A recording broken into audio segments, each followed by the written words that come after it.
Hello everyone, hi, welcome back in another microcorruption video. So today we will be trying to solve Vladivostok challenge. Yes. So as always, don't forget to try the challenge on your own before you came and watch me how to solve it and show you the different approaches I will be using. So this challenge was really interesting. So it will be tackling, let's say, an interesting mitigation that we have seen in a lot of binaries, whether you have played CDFs or whether you have tried to reverse engineer any kind of binary. So it's going to be an interesting video.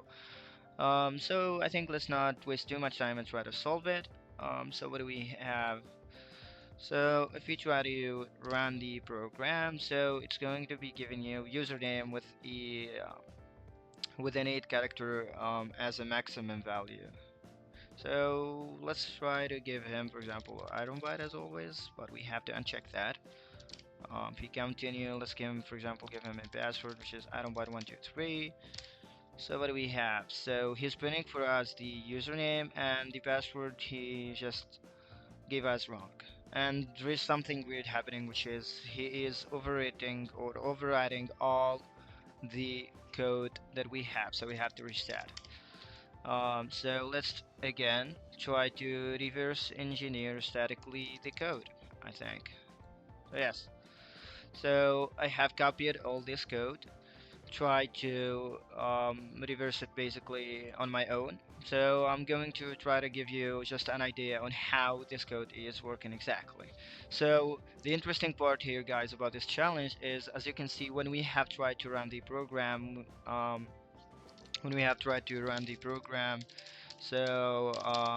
it basically overwrites everything, which is a kind of mitigation to just stop us from debugging the program. And there is also something really interesting. If I reset again, if I give, for example, item byte, and if I give some, let's just wait a second. Before I reset, for example, before we start the program, as you can see, all this data was in here from the address 4400. But when I ran the program, we got some special things happening. You see, somehow the data that was in the 4400 got either deleted or replaced, or I don't know, maybe replaced or maybe moved to another place into the memory. Exactly, we don't know exactly how this happens, but it's something that we have to investigate together. Yes. So mainly, I will be just explaining for you the topic of this challenge because it took me 1 day half to solve it. But well, mainly I know the mitigation that was on that program basically. But the interesting thing about this challenge is that this mitigation is really hard to break, and it's not that easy, and it depends on how the program is behaving, and it depends on the attack vectors that are possible just from the entry points that we have to it.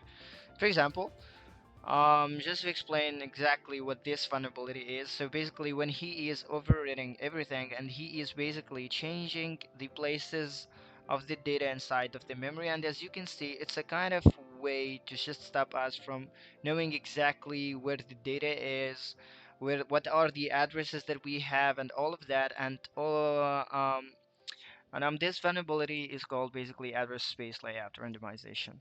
So it's a really interesting mitigation that was developed. So let's just read a little about it. So what do we have? Address space layout randomization, or SLR, is a memory protection process for operating systems that guards against buffer overflow attacks, which are the ones that we have used a lot in the microcorruption challenges. What we want, for example, to overflow some kind of buffer and then overwrite the return address and get to some place that we want to go to. So it's a memory protection process for operating systems that guards against buffer overflow attacks while randomizing the location where system executables are loaded into memory.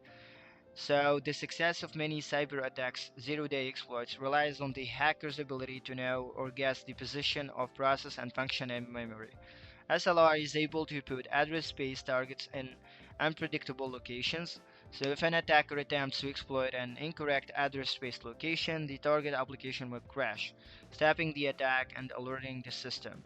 SLR was created by the PAX project as a Linux patch in 2001 and was integrated into the Windows operating system beginning with Vista in 2007.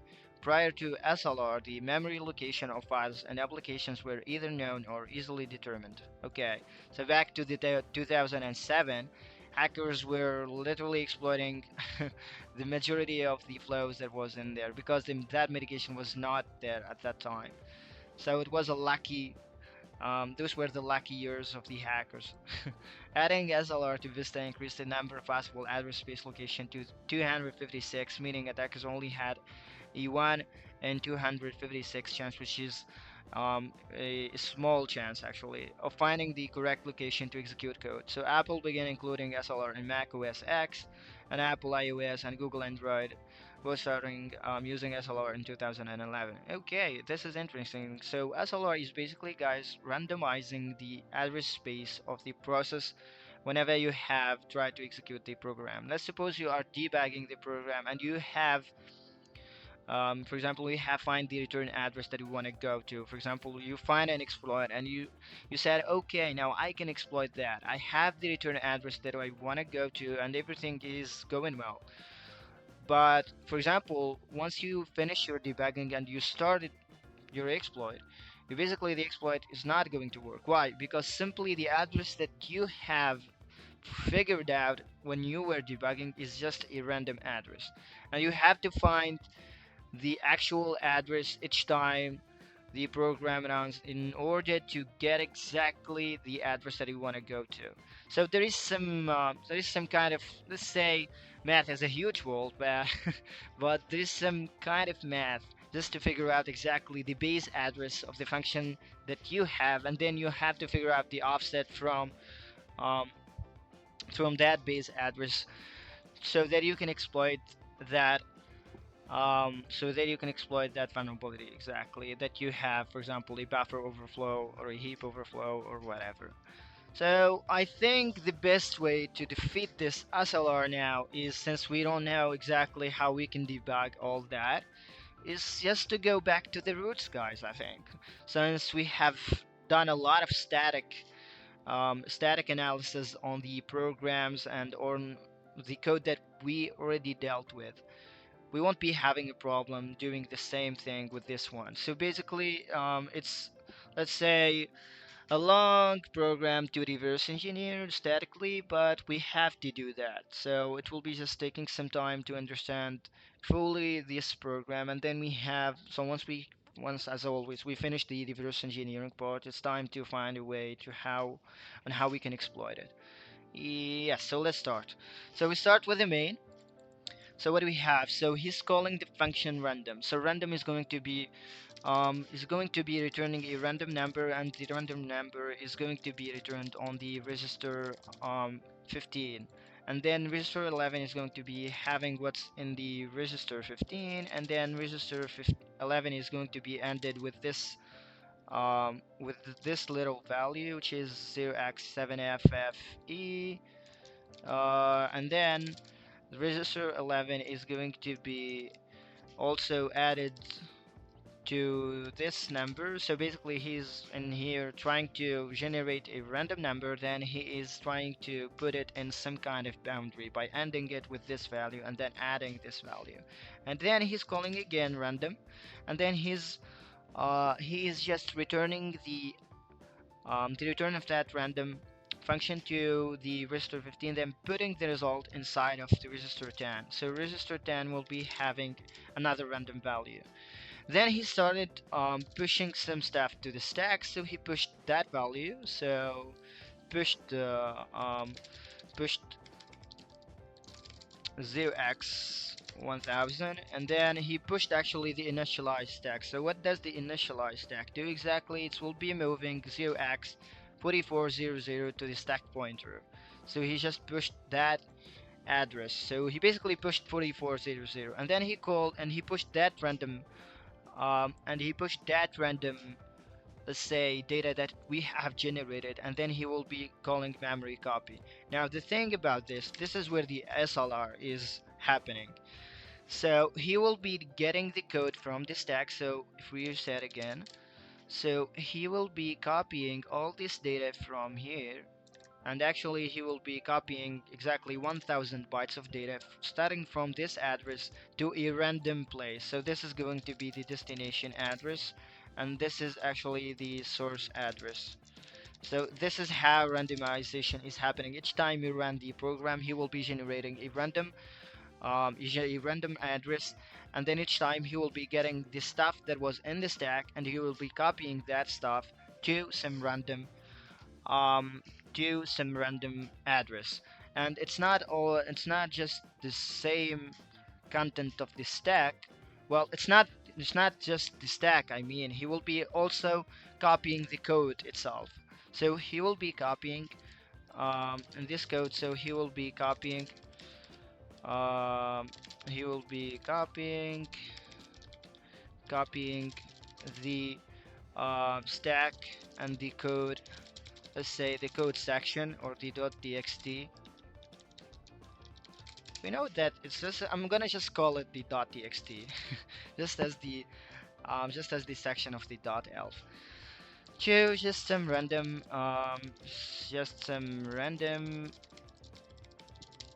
place. Yes. So once he do that, we get to another interesting block. So guys, if you just figured that out, I just tried to divide the blocks of the code just using some kind of pattern. So whether we start, for example, pushing stuff and adding stuff, I'm just assuming that he will be doing some function prolog and function epilog. And based on that way, I tried to divide all the blocks like that. Just by looking at it. This is the best way for me to do that because this is a way I've been using a lot when I tried, for example, to debug or to reverse engineer some kind of code statically. I try to always figure out where is the beginning of the flow and what is the end. This is basically when I don't have, for example, let's say a decompiler. Actually, my eyes are the decompiler, so I'm trying to disassemble and decompile using actually the skills that I have learned along the way. So yes, and maybe at the end of the microcorruption series, once I finish all the challenges, I might just run or just try to write some decompiler for all of that, just so that it can, for example, decompile all the code to C and make everything simple. I don't know, maybe someone out there is just already did that. I don't know. I didn't actually try to search, for example, if there is any kind of decompiler for the MSP 430, but yes, I think. So this will be copying data.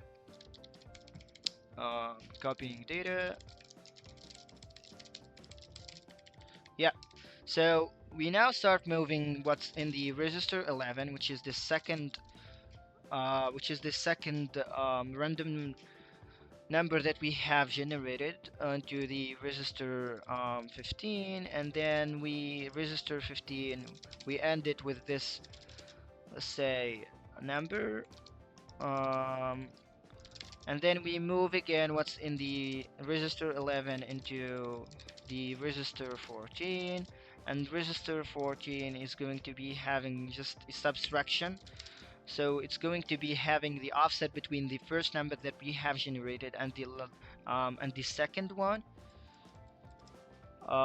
Yes, so it will be having register 10 or register 11 minus register 10, which is the offset between between what? So between the two random generated values.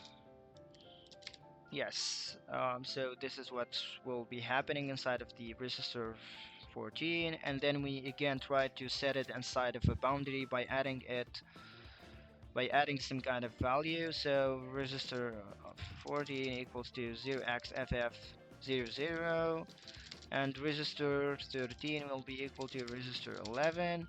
Register 13 will be equal to register 13. Well, basically in here we add and we're gonna be adding also 0x35c.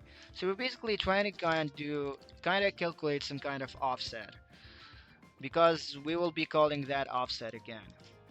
So so once we do that, we move register with stack pointer is going to be register 14. So this is basically the new calculated address of the stack pointer.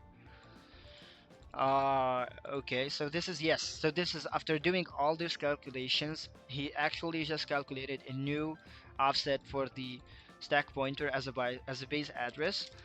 And then register 15 will be equal to register 11. Okay, I think he will be using that value, and then he will be calling register 13. Now the question is, since we know, okay, that the stack pointer will be having a new offset, and now he's calling a new thing. So basically we are somehow inside of the main, and once we finish that, there is some stop program execution. So this is supposed to be some kind of place. Let's try to research of the different mains that are in the program. So there might be some kind of, let's say, special main or something. So if we try to search, so yeah, this is SLR main. Okay, there is some kind of function that is called SLR main. We gotta check that out later on. So this is might be the main that will be executed, or that will be called once the SLR is set up. And there should be another main, I suppose, which is this one, which is ASLR main. Now there is one that was ASLR main, and there is another one which have an underscore, which is the one that we have so later on, which is this one. So should be the ASLR main that will be called um, once the main is finishing its calculations and all of that. So basically we will be calling this ASLR main. So this is what the register 13 will be having. So it will be calling that because basically once he do that, he will be doing another call, which is this one. So he will be moving in the register 14, what's in the register 15, which is the random that value that was registered in the register 11, which is the first random value that we have generated. And then he will be calling the register, and he will be just adding some kind of other constant or other value to the register 15, to the register 14 to get into another offset, which is 0x82. So register 14 will be having that value added, and then we will be calling register 14. Register 14 is basically a call to the to SLR main basically, and then we will be just doing some kind of OR with the state register, and then we return. Okay, so this is basically how stuff is going to be working. So we need just now to go back to the SLR main, and we have to add the underscore, and we have to just add the underscore to get now to the second SLR main, which is now where stuff is going to be happening, where the program is going to be executing things.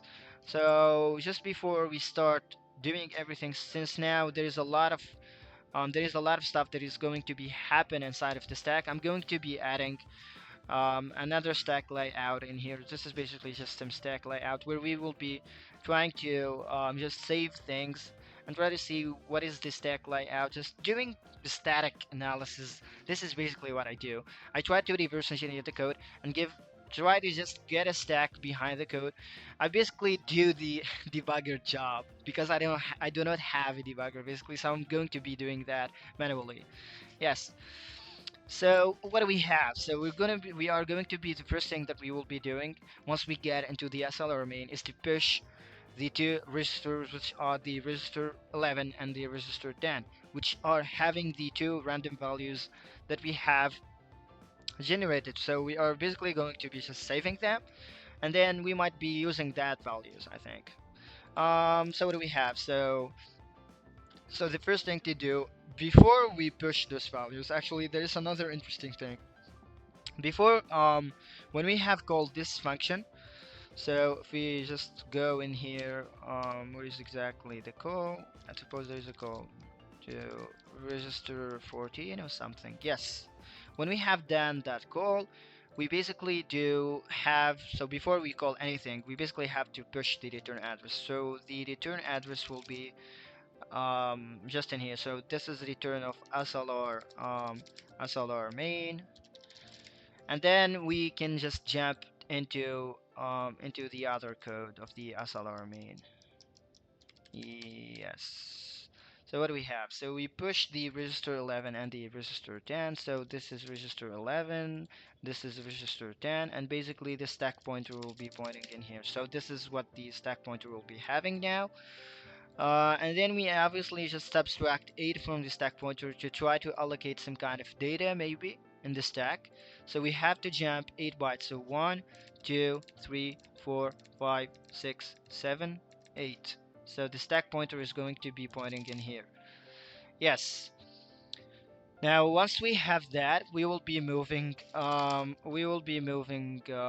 register 12, the register 15, I'm sorry, into the register 12. Yes, so once we do that, we will be adding some kind of, again, offset to that register 12. So register 12 will be adding register 12. So let me just get that a little like that. Like that is better, yeah. So we will be adding this beautiful, let's say, offset. And then he will be moving that address or the value of the register 12 into the stack pointer plus 2. So to get to the stack pointer plus 2, so this is the stack pointer plus 2. I'm gonna be assuming that each one of them is going to be like that. So this is the printf. Yes, so this is basically, I'm gonna be assuming that this is the printf because this address will be called later on, but for now let's suppose that this is gonna be just some address that we don't know yet. But we will check what this value at the register 12 will be holding later on. Yes, so and then so moving register 12 to the stack pointer plus 2. And then we have register 14 equals to 0. And then we start doing some kind of interesting things. So what does this thing do? So we will be moving 0 to the register um to the register 14. Yes, we said that the register 14 will be saving the stack pointer. This will be pointing to the stack pointer. We have said that. Yes, this is the latest value of the stack pointer. So yes, I suppose, yeah, it was supposed to be pointing to the stack pointer, and yeah, later on we have just moved down 0. Anyway, so we move 0 to the 44 0. So this is basically where the overriding of the code happens. So basically, if you just go back, the overriding is this. You see, this is the overriding. So basically, he's doing a loop, and he is basically overriding the 1000 bytes of data to just zeros. So this is basically what is happening. So this code is just um, overriding overwrite overriding the code section and the stack at the same time. Yes. Now we start seeing him after overriding all of that. We see that he just overrided the code so that we cannot debug, just for the sake of not debugging all of that, since he basically get all the code and all the stack to another random place.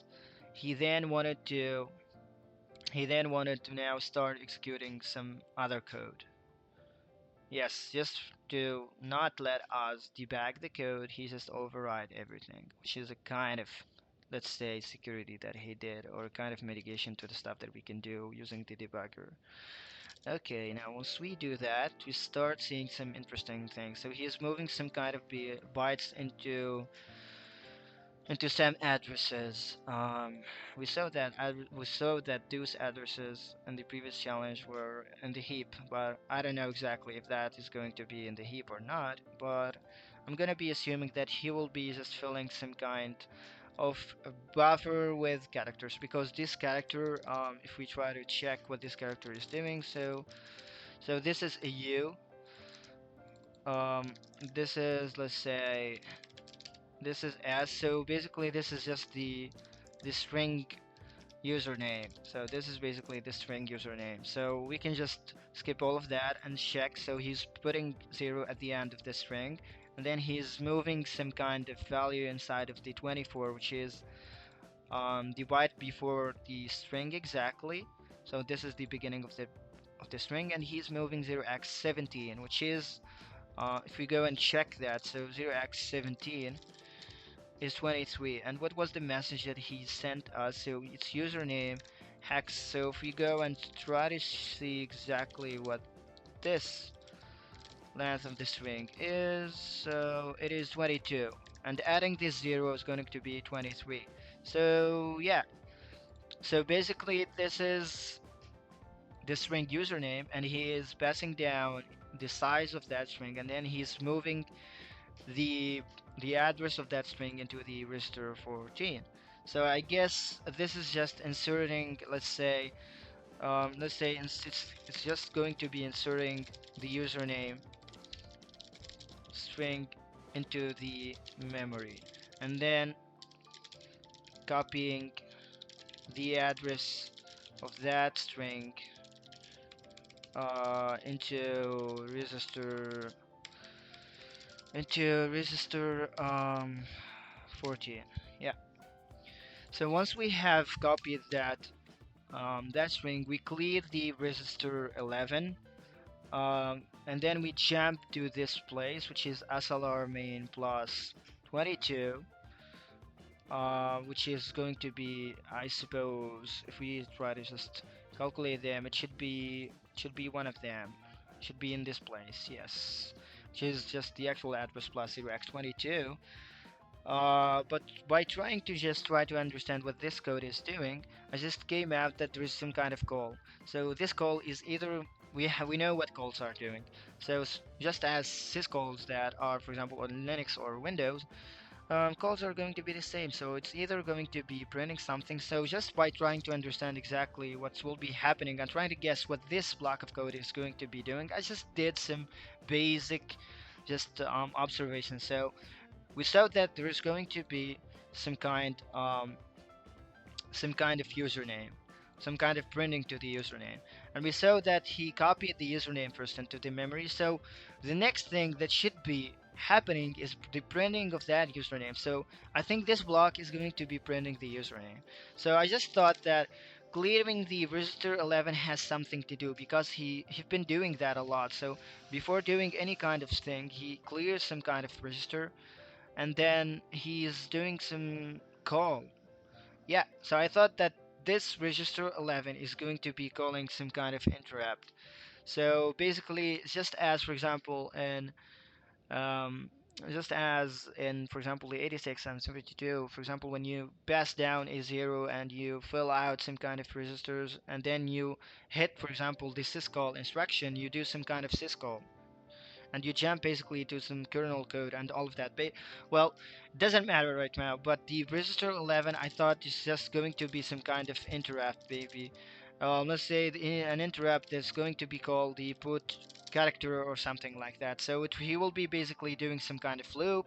So I thought he will be looping inside of the register 14, because he was incrementing the register 14, as you can see in here, and he was obviously just trying to check each time by getting the register by getting that character that was located in the register 14 that was pointing to the string username, and he was basically moving that character inside of the register 13, and he was testing if it was 0 or not. So basically um, this is basically just printing the username. This is what I thought basically. You don't have sometimes to reverse engineer everything, because if you had an idea what this code or what this block is doing, you just know what is the return address exactly. For example, what is the return of this block, and what is the thing that was given to him. For example, in this case, I just figured out that the register 14 was the thing that was given to that block,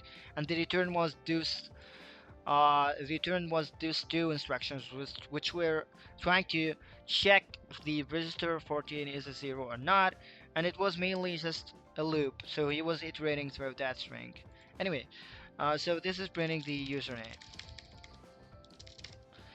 So the next block is somehow having the same pattern or the same layout, but this time he was moving 0xa to the register 13, and he was mainly doing the same thing.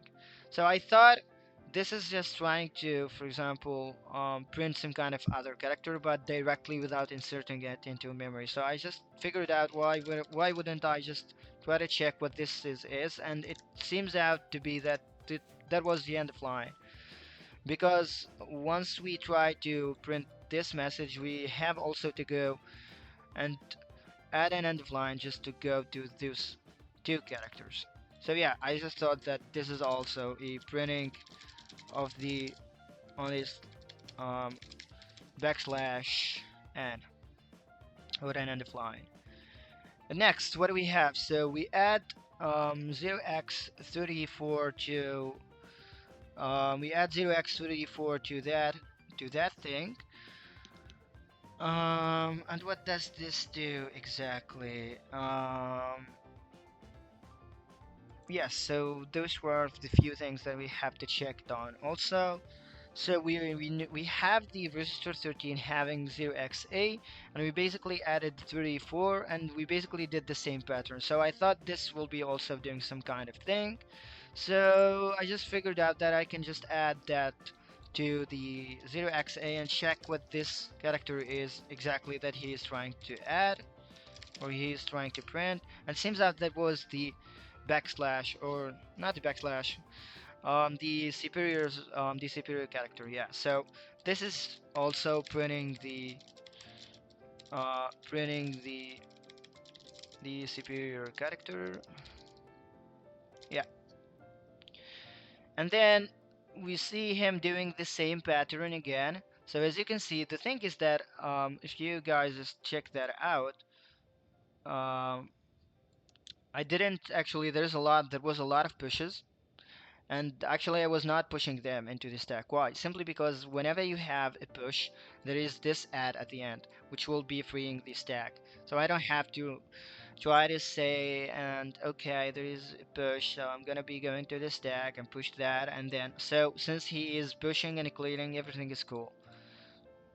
Yes, so those are two, which are, now we have, how much data do we have? 6, and there is another 2 which are 8. So at the end he is adding 8 to the stack pointer, so he's pushing and then adding, so everything is cool. So yeah, we go to the next block of data, or the next block of code that we have. And this time he's not pushing the register 13, or he's not actually modifying the register 13, so he's just mainly pushing it directly. So he's pushing the register 14, 13, and so on. So I suppose he will be doing the same thing because the register 13 is having the same value, which is the 2, which is the character superior, the superior character. So printing the superior character, printing the superior character, and what do we have? So yeah, so this is the finishing of the superior character. Now what do we have in the input? So once we do that, we start reading the username. So I suppose it is time now to read the input. So yeah, by reading the input we see some kind of new moves that are moving some values to some kind of registers, just as if we are trying to set up some kind of system call, and we see that he is moving 8, 24, 26, and he is moving 2. Well, the 8 could be, for example, the 8 could be the size of the data, and this could be the destination address. Basically, guys, when I tried to reverse engineer the code, I was literally trying to assume a lot of things because I don't have a data sheet. Um, I don't have, well, there is a data sheet for the MSP 430, but I didn't like try to read exactly how the MSP 430 is doing its system calls as this way he is doing. So I just assumed that this is just the address of the string that um, that we will be reading, and this is going to be an interrupt to exactly the place that we wanted to go to. Yes, so for example, when we did Um, for example, when we did the output, if you go just a little back, yes, in here. So we basically cleared the resistor 11 now. Right now, he's using another thing. He is using the resistor 13 as a way to do that. So I'm not yet sure if the resistor 11 is the one that was responsible for the interrupt or not, but this too doesn't not make any sense because once I'm going to be reading a username, for example, when I give item byte, for example, he said that the username is 8 characters, so this is basically the size, and this is an address, so and this is it too, this should be the interrupt. So I use just elimination technique just to try exactly to know what those parameters are. So this is the interrupt too, so I suppose this will be an interrupt for reading input. This is what I just figured out by trying to reverse engineer the code and by doing some elimination techniques on that. Yes, so this is the call that will be getting this string. So yes, so this code will at the end will be reading 8 bytes of data to the username. And the thing is that that there is no overflow um, since we have allocated 8 characters in the username. He's literally reading the username as if it is in the 2426. Okay.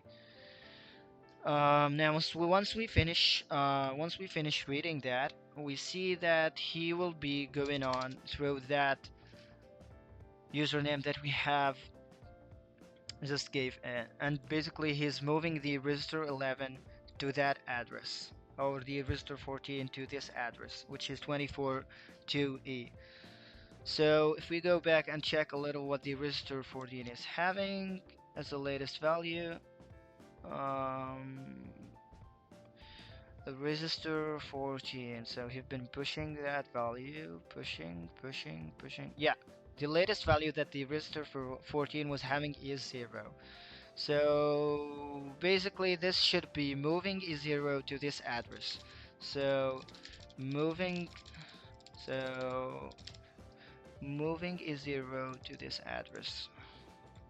So this is going to be having E0.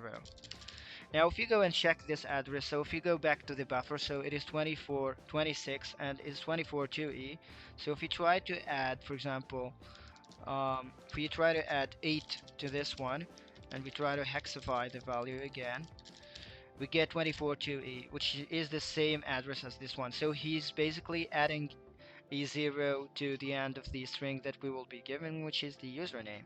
And then he is pushing register 11, and then he is calling register 12. Now this is where register 12 comes in. If we go back and check what the register 12, where the register 12 happened to be seen, is exactly where is exactly the register 12, yeah, in this place where I have said that this is a random address that I don't know exactly what it is. So register 12, this seems to be the one responsible for printing the username. So the register 12 is actually the address of the printf. So this is actually address of printf. Yes, so this is basically the address of the printf. So once we know that this is the address of the printf, so he will be actually pushing the offset or the pointer to or a pointer to the username exactly, and then he will be printing, and then he will be just freeing the stack from all of that. And once he do that, he moves the register 11 into the register 15, and somehow so register 11 is having the offset of the string, so register 15 will be having offset pointer to username, and then he start doing a loop. So he will be moving 0 to the register 15. So basically this block of code is will be just moving zeros to the username that we have um, gave. So basically he will be filling the buffer that we have filled with usernames with zeros, which is something I don't know exactly yet what is the purpose of that, but he will be moving or just filling fill the username that we gave with zeros. Yes. And then the next thing that happened to be is um, we will be moving some kind of other string, which is this one. So let's try. So there is an backslash n at the beginning, and what is this? So it is b. So that should be password. So printing password, and it's basically the same pattern as the printing of the username. So this is printing password, and then again he is using the 2402. So he is overriding um the the previous username that we have used. So this is printing password. Well, it's not printing password. It is inserting password inside of the memory. We are not printing yet. Yes, and then he is clearing the register 12 and then calling again the thing. So this is where the printing of the password happens. Printing of the password. So this is where the well. Wait a second. Wait a second. Wait a second. Did we have to print the password? Well, I think nope. Or yes. Let me just check that out. So we have the username, which is going to be I don't bite. Ah yes, there is some kind of printing for the password. So yeah, so this will be printing the password.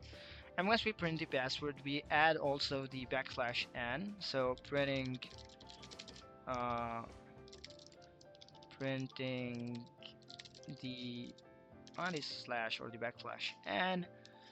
And what else? I suppose once we do that, now we get into another block of data, which is now going to be doing the same kind of thing as the other one, but this time he will be, well, this two, I'm pretty sure now this is the interrupt of the read. So the interrupt 2 is basically for reading data. So once we have printed the password, now it's time to just read it. This I think should be the size or something. Let me just check the other read where we try to read something, just to know what those parameters are. So register 11 will be having the address, and register 10 he saved the size of the data. What happens now? We have register 11.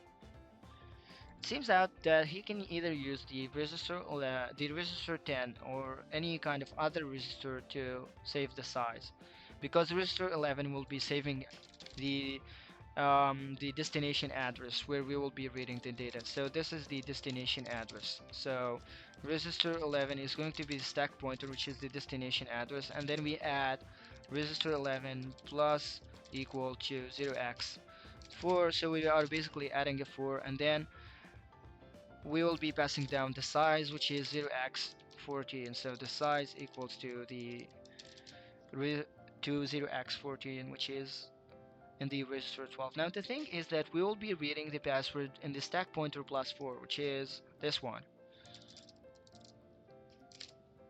which is this address exactly. So this is what the stack pointer. So this is some random data basically. And this is the printf that we have loaded into, and this is the stack pointer. So the stack pointer is not pointing to this place anymore, and we have register 10 in here, and the return ASLR main, and this is where the password of the first character of the password will be loaded to, and the plus the anyway the pass 0 plus pass 1 and so on. If we try to shrink that a little, yeah. So this is the password 0 and pass 1 and so on until we just had the 0x14 as a size. So this is basically reading 0x14 bytes of data to the password. Yes, So once we finish that, we have now, I suppose once we finish giving the password, it is time to check some stuff. So he's adding 0x7c. So I think this is now going to be doing the check, yes. So I just assume that this block is going to be doing the check, because after doing the check he will be moving some kind of message, and then he will be doing some other things. So this should be the block of the check. I don't know, for now let's just skip that block just to know if that block is going to be doing the check or not. But I just suppose that was the that will be moving on exactly the check. Why? Simply because there is this pop to the statute register, and the statute register is the one that will be just putting the return address of this call. And we usually do that when, for example, we are going to be checking the password. We've been doing that a lot when we try to call this hardware security module 1 or hardware security module 2, if you remember in the previous challenges. So anyway, I'm gonna just assuming that this will be doing the password check. I'm just going to be assuming that. I don't know yet. So we have some characters to be inserting inside of the memory. We gotta check these characters too. So it is okay. I think it is wrong, yeah. So this is inserting wrong into the memory. If we go and check that, we basically, if we give, for example, some kind of wrong password, so we will be printing for us wrong. Yeah, so basically the check happens before inserting the wrong. But where is exactly the place where he will be checking or printing the string above? I think this check was never used, so he basically do the check and he never used the result of that check. I don't know yet, but this function will be, I suppose, so he's moving down the, yes, so he's moving down the register 13 and he is incrementing that register 13, and then yes, he's doing the same thing. So this is printing the wrong string. So yeah, once he do that, he clears the register 14. He adds an A by adding. Yeah. So this is just printing the backslash n again. So then he's getting back, and then we have finished the SLR main, the second SLR main function. I think we have completely reversed the process. Yes, finally we have done that. We finished. Yeah. That was that was literally too hard. Yeah.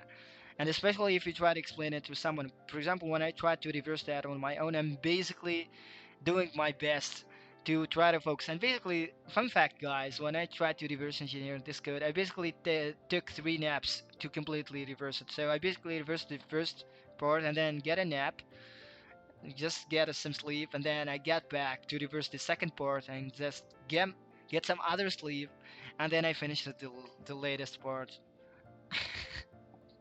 Yeah. So anyway, so basically now this is what we have. So we have this stack layout. So this is basically what the ASLR main is going to be having. And the thing is that we will be reading 0x14. So we can just write down all of that in a new, for example, in a new sheet where we just summarize what we have just done. So basically, just if we go back to the main, just starting from the beginning, I mean, just starting from the beginning, just to know completely now what this code is doing. Obviously console. So yeah, so what do we have? So what we did, for example, so we have the entry point, which is the main. Yeah, so for the main, we saw that he will be copying, he will be generating 2 random values, and then he will be then copy the stack and the code to some random place. And what he did next, we see that he was in here trying to calculate the new offset of the stack and the code. And let's say the new main or the new SLR main. So basically in this call he actually called the SLR main. Yeah. So calculate the ASLR main offset and the stack offset. Yeah. So and then just call the ASLR main. Now this is what actually the main is having. Now if we go to the SLR function and check what we have did, in the SLR function we saw that he will be basically calling this. Well, wait a second, this is not the SLR main, this is the second SLR main. We want the first one, which is this one. Yeah, we saw that he will be calling the second one, which is the second SLR main.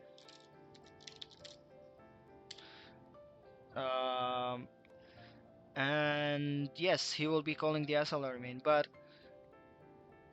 do we have something else to add? Yes, we don't have anything. Yeah, so this is the SLR main, and now if we go to the second SLR main, which is this one, what is the beginning? We add that one. Yeah, this is the beginning of the SLR main, or of the second SLR main. So if we go and check this second SLR main,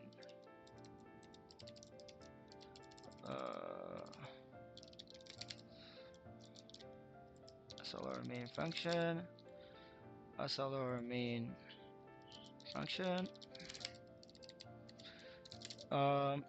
So this SLR second SLR main function will be first pushing those 4 bytes that we have seen, and then we'll be pushing that one.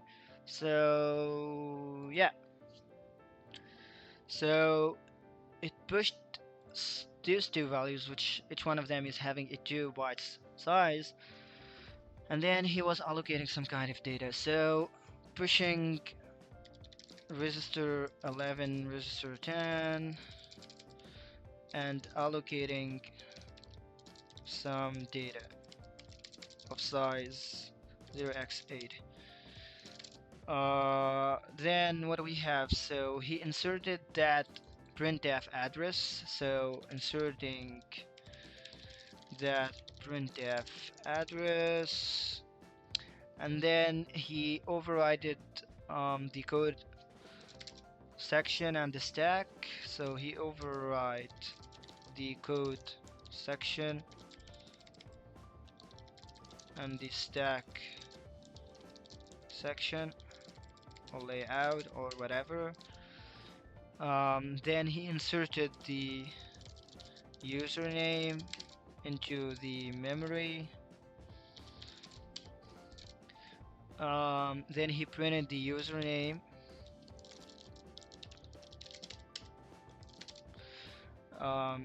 Then he get the username, and then he, or let's say read the username is better.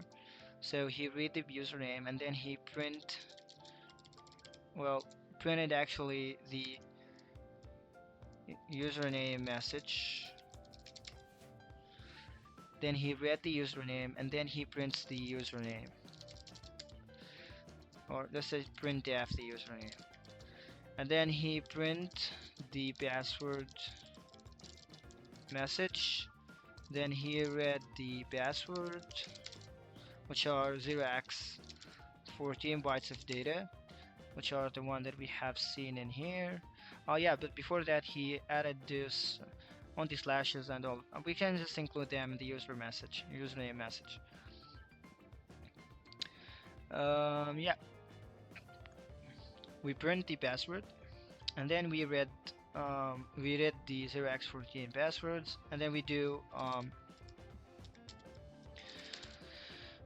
a check password. Yes, so once we did the check password, what do we have? So once we finish the check password, he prints wrong. He prints wrong message.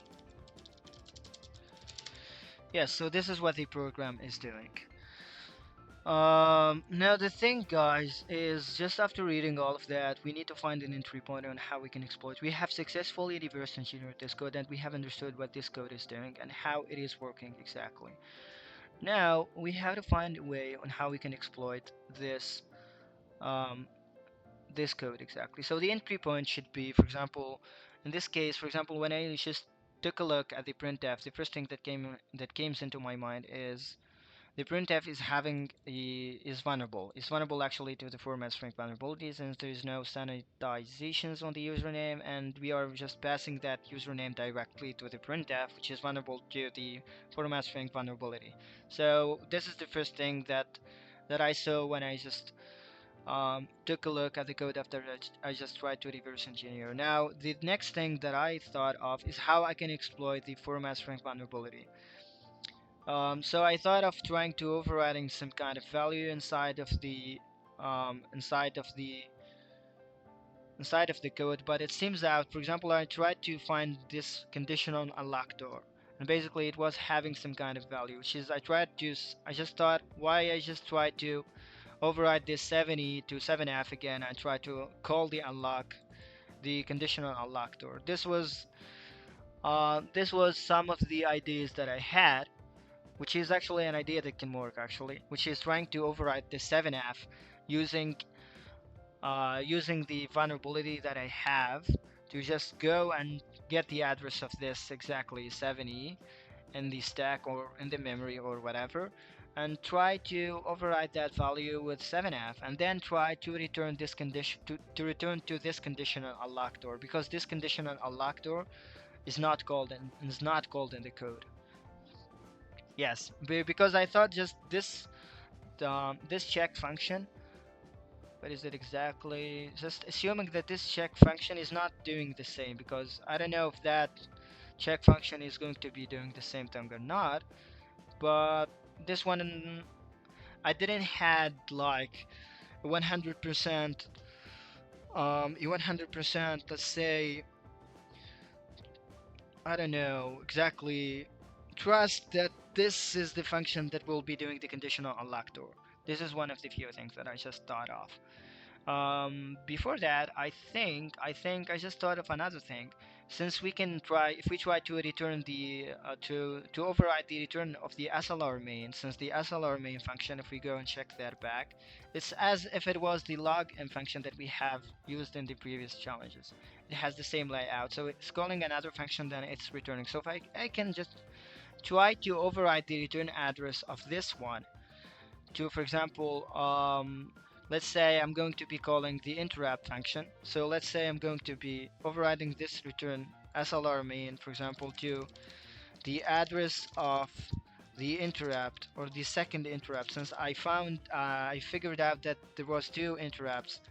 This interrupt, yeah, so basically there was this interrupt and there was this other one which is underscore interrupt. So the difference between the two of them is that this interrupt was doing another interesting syscall that I don't know exactly how they are doing that, and the other one was doing the same workflow of the interrupt that I have used in the previous challenges. So the idea was I can just use this instruction to pass down the 0x7f to the lock and just call the interrupt. By doing that, so we know that the stack pointer will be, uh, we know that he will be getting the interrupt number of the syscall that he will be doing from the stack pointer plus 2. So I just thought I can return to the address of the interrupt, and then I can, for example, just put some random data in here, um, and then just move on 0x7f, just 7f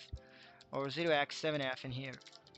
This was the idea. Then by calling that, by returning to the address of the interrupt, I can just skip those two numbers and just retrieve the 7F and open up the door. So this was the idea. But how can I override this address of the interrupt? We know that the stack pointer plus 4 will be having the password and we can read 0x14. So I thought of a way, we can just override the values that we have in here, which are 0, 1, which are 1, 2, 3, 4, 5, 6, 7, 8, and basically send off 8 bytes of data and then override the address of the interrupt, then give some random data, and then put my 7F00, which are, if we try to calculate them together, we will be sending exactly, so let's suppose I'm going to be sending 41 by 8 plus, let's say this is the return address of the address of the interrupt, actually, which is this one. If we try to write that down, so what do we have? So it's going to be, so I'll be using this one, not the other interrupt, because this interrupt is the one that we will be using. So it's EC 48 plus plus exactly, let's say a lot of zeros or some random data, I don't know, A B C D E or whatever. I was going to be using A B C D E or some A's. Plus the 7F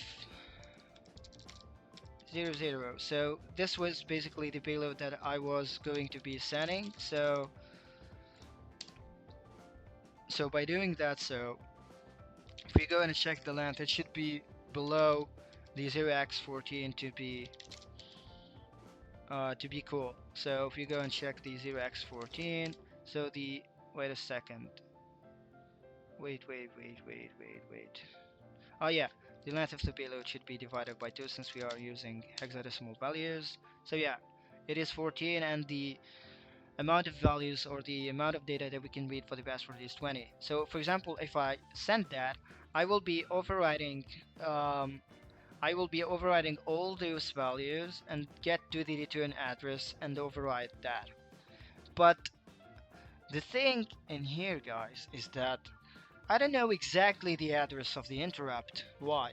Simply because of the mitigation that we have talked about, which is the thing that we have seen. He is randomizing the address space. I don't know exactly the address space. I don't know exactly the address of that interrupt inside of the memory because the address space is randomized each time I try to reset the program.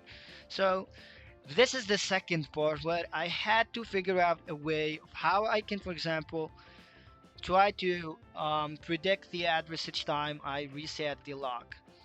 So this is where I thought of just trying to leak an address of a function from the memory and try then to get the offset from that address and then add it to the offset of this interrupt function, and then I will be getting the new interrupt function offset or address. So this function was pretty obvious since we have the address of the printf inside of the stack, and since the username is vulnerable to the format string vulnerability, I just thought the simplest way to do that is just simply to leak the printf address. And as we have seen, the username is going to be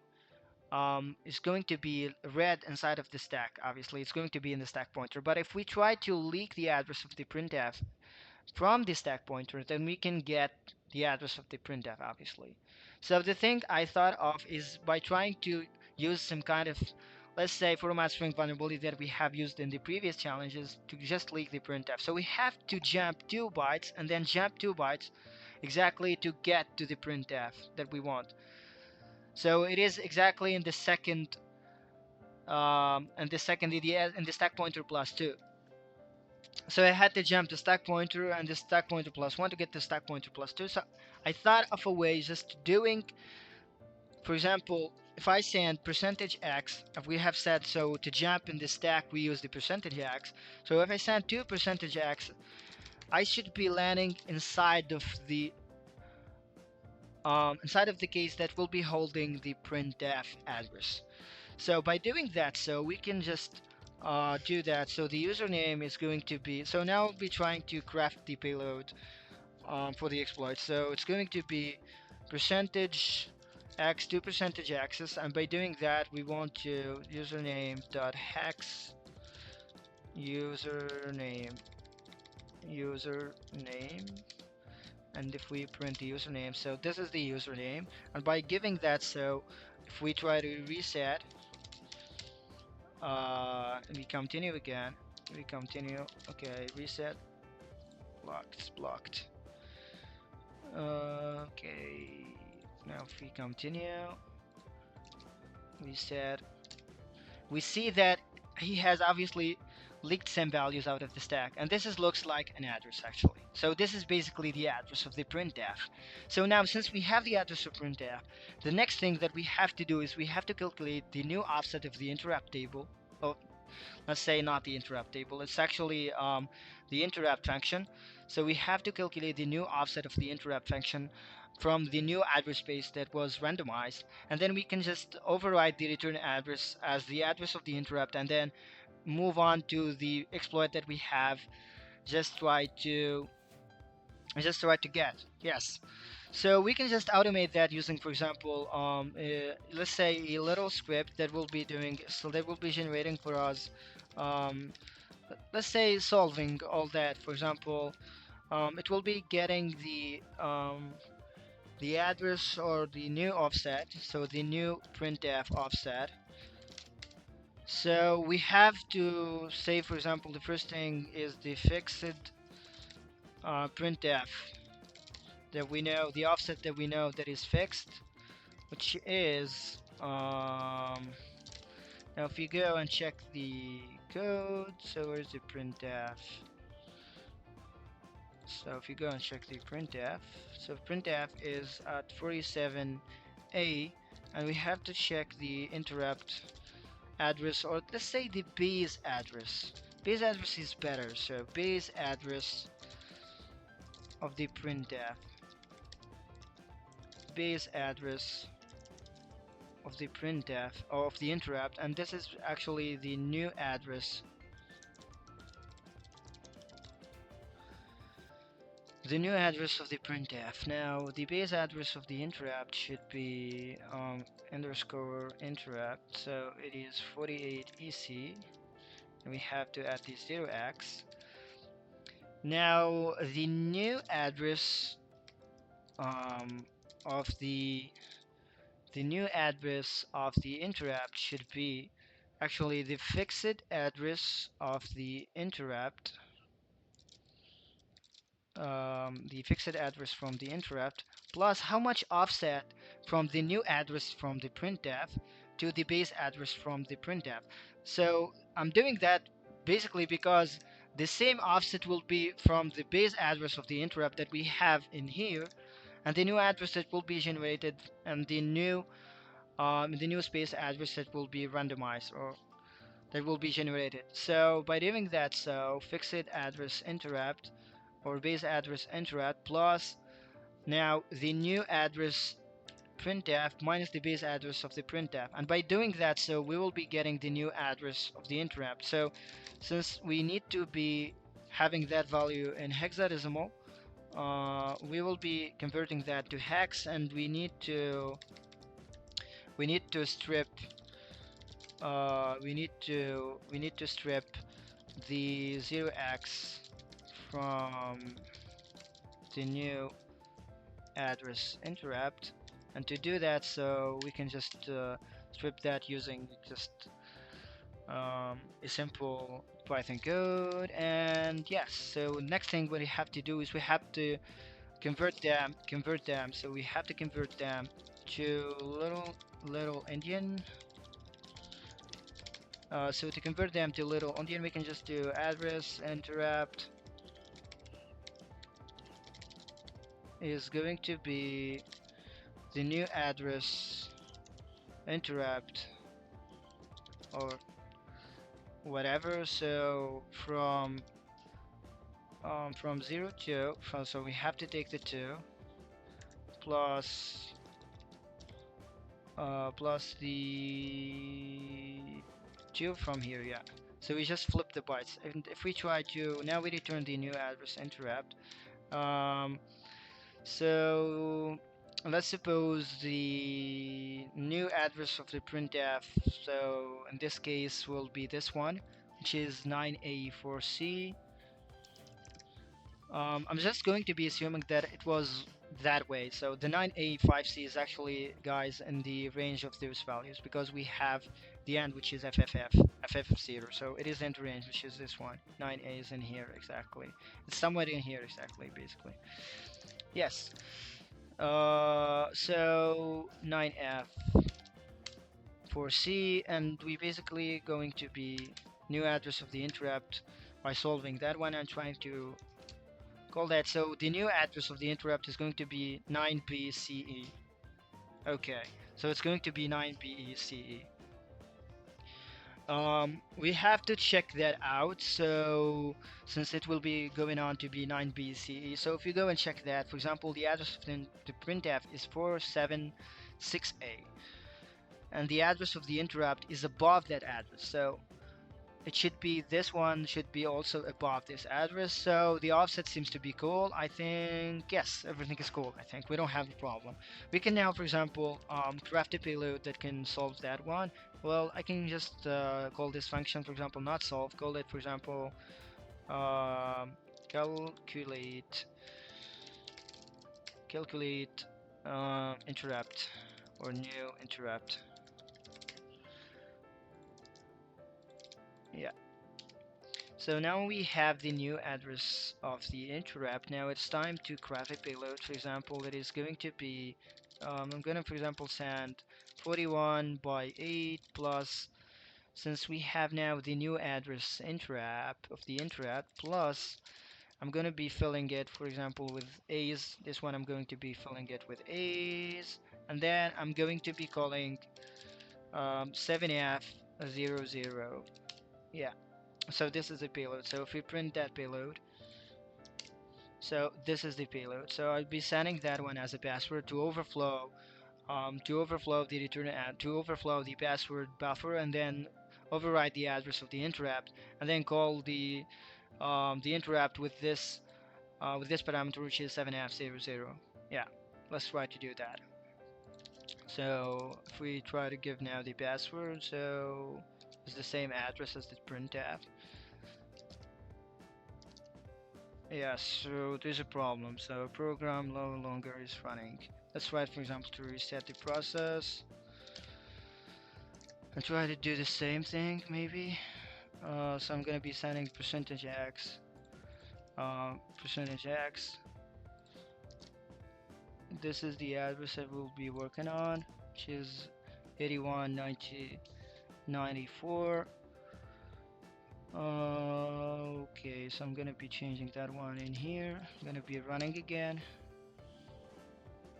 Let's try now giving the password. So I'm gonna be sending that one. So for example, I don't know. There's a problem. Something is not working. Okay, so I have to reset again.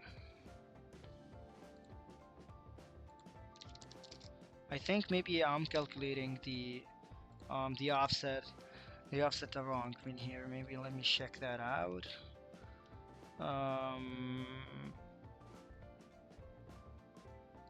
Maybe I'm just calculating that wrong.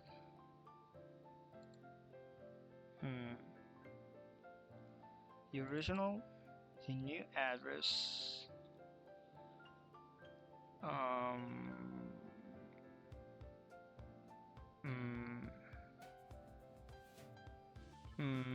to go to the new address. The new address of the printf.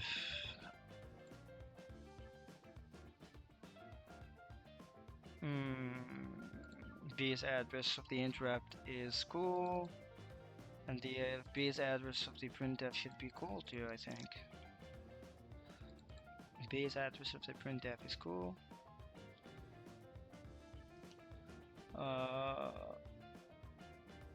The base address of the printf is cool, and the base address of the interrupt is cool too. We have the address of the base address of the interrupt will be actually the base address, which is the base address of the interrupt, we add to it the base address of the printf minus the base address of the printf, which is the offset. Let me check that out. Did I convert that right? So by doing that, I'm flipping the bytes to make it little Indian. Okay, I'm doing that right, I think. Oh, wait a second, wait a second, wait a second, wait a second.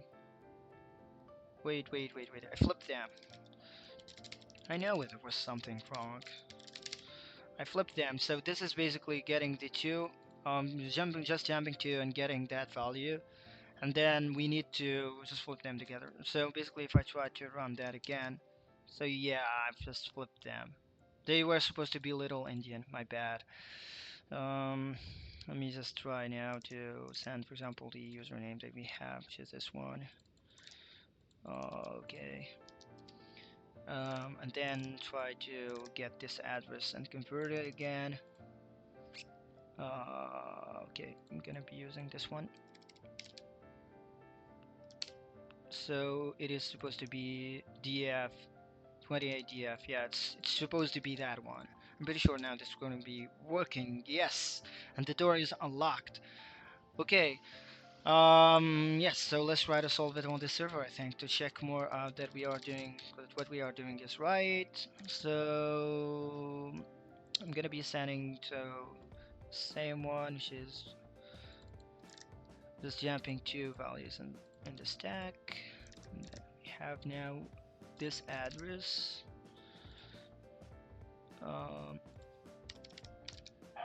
Okay,